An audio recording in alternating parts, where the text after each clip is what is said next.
The impediment to action advances action. What stands in the way becomes the way. Marcus Aurelius. Have you ever felt invisible in a crowded room, as if all your efforts go unnoticed? Maybe you've watched a group laugh around you, their eyes resting just beyond where you're standing. Or perhaps, after giving your best, at work, within your family, or among friends, you realize that nobody really saw the parts of yourself you shared.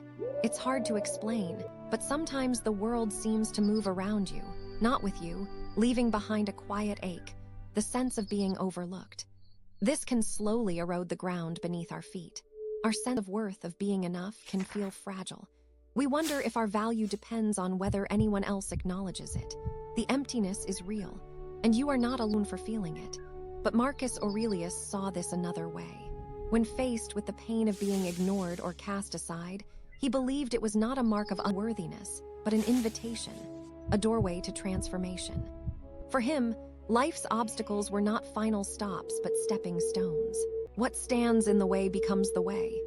In the Stoic tradition, our worth could not be built entirely by external affirmation. Instead, it was something we discover and shape inwardly, especially when others fail to notice us. Imagine, what if the silent moments, those cold spaces where you stand overlooked, are not empty at all, but quietly full of possibility?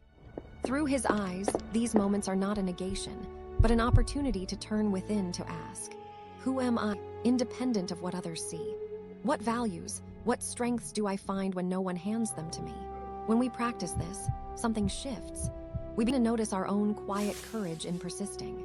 We anchor to inner principles instead of shifting tides of external praise.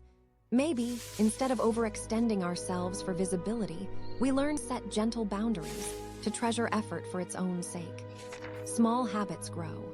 Keeping a gratitude journal only for yourself, setting time aside for activities that nourish you, whether anyone sees it or not. We take pride in the smallest acts of self-respect. In time, we become less brittle, more able to move through disregard without collapsing. If this speaks to something in you, consider subscribing.